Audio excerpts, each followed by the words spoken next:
Dobrý deň, pripravila som si pre vás sprievodcu daňovým priznaním za rok 2025. Povieme si, kto musí podať daňové priznanie, aké sú termíny a ukážeme si aj, ako vyplniť daňové priznanie v online aplikácii a aké sú jej výhody.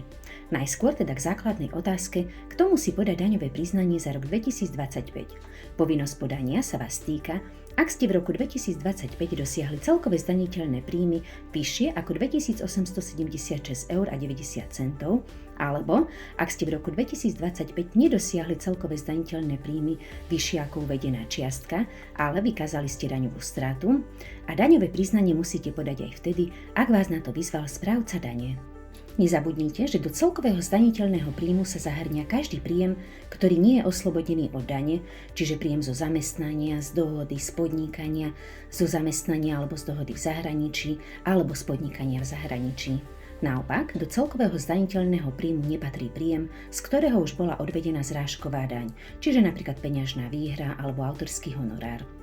Čo sa týka termínov, posledným dňom na podanie daňového priznania, účtovnej závierky a aj na oznámenie odkladu je 31. marec 2026. Teraz si ukážeme, ako vyplniť daňové priznanie v online aplikácii na www.onlinepriznanie.sk. Pripravte si potvrdenie od zamestnávateľa, čiže takéto tlačivo, a môžeme začať. Najskôr si vyberiete balíček podľa druhu príjmu. Na výber máte daňové priznanie typu A, ak ste mali príjem zo zamestnania, z dohody alebo z brigády. Ak ste mali príjem zo živnosti,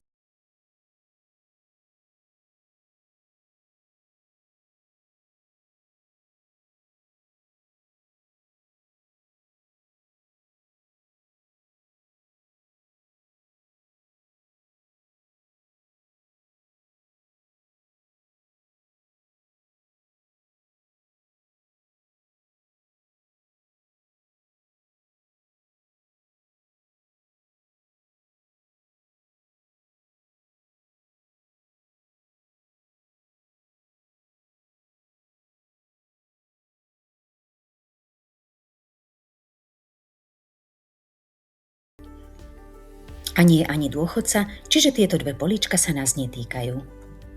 V druhom kroku aplikácie Zdroje príjmov zaškrtneme príjem zo zamestnania,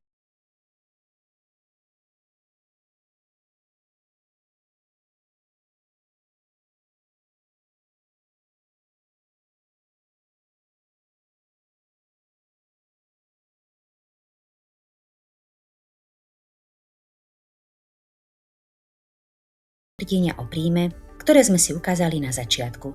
Ak si ale nie ste istí, kde sa tento údaj nachádza, môžete použiť nápovedu, ktoré sú naprieč celou aplikáciou. V nápovede vidíte, že celkový hrubý príjem je uvedený v potvrdení od zamestnávateľa na riadku číslo 1. Doplníme teda Janov ročný príjem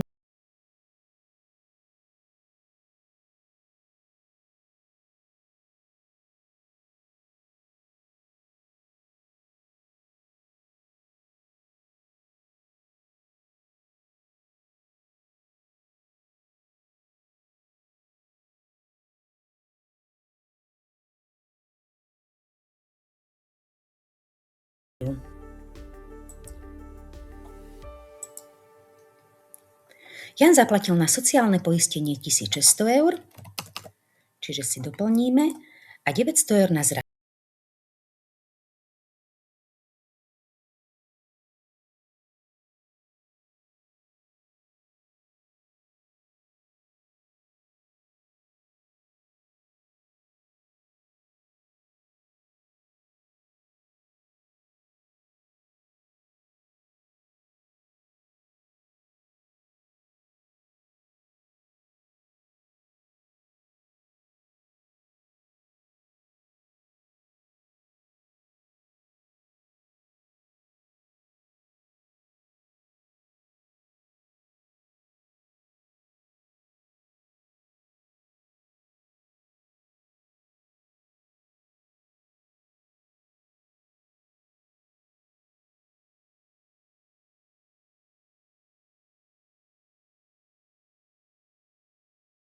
z Janova manželka, preto doplníme v tejto časti áno.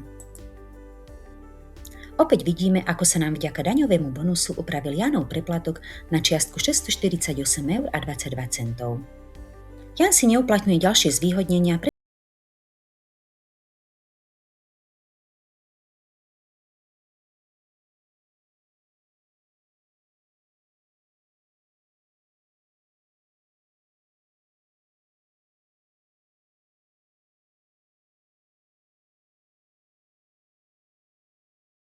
zaškrtneme políčko pre oboch rodičov a aplikácia nám automaticky prepočítala, že každý rodič dostane 25 € a 3 centy. Následne vyplníme údaje o rodičoch.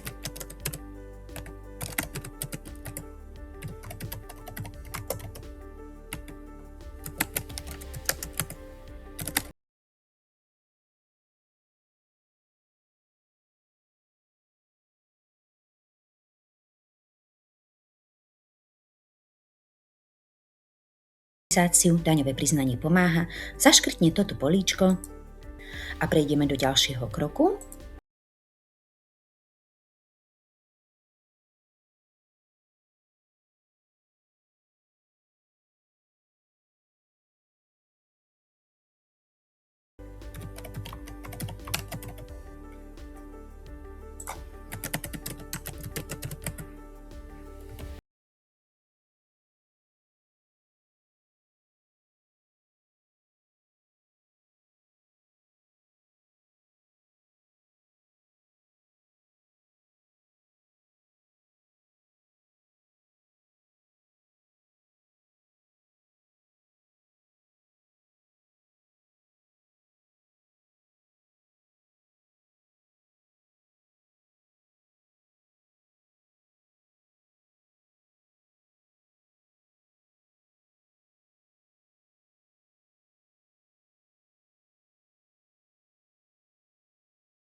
Prípadne registráciu, ak ste sa v minulosti neregistrovali, a zvolíme druh platby, prevodom alebo kartou.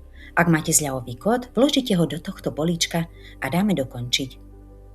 Následne sme sa dostali do osobného účtu, v ktorom je uložené naše daňové priznanie aj inštrukcie, ako postupovať ďalej a kedy bude preplatok vyplatený. Daňové priznanie si jednoducho stiahnete a podáte na daňový úrad, ak ste si nezvolili balíček s e-podaním. Informácia o spracovanom daňovom priznaní vám bude spolu so všetkými inštrukciami doručená aj do mailu. Ako ste mohli vidieť, vyplnenie daňového priznania v aplikácii nie je náročné ani zdĺhavé a zvládne ho aj ten, kto sa daniam vôbec nerozumie. Skúste si to sami a uvidíte, že nepotrebujete ani účtovníka. Výhodou aplikácie je, že vám celý proces zjednoduší, presne vypočíta výšku vašej daňovej povinnosti, zohľadní všetky daňové odpočty a zvýhodnenia, na ktoré máte nárok a pripraví vám kompletné daňové priznanie v priebehu niekoľkých minút. Okrem toho, aplikácia pracuje aj s príjmom zo zahraničia, aj s príjmom z investícií. Čiže ak ste mali napríklad príjem z predaja virtuálnej meny, z predaja cenných papierov alebo z derivátov, aplikácia spracuje aj takýto príjem.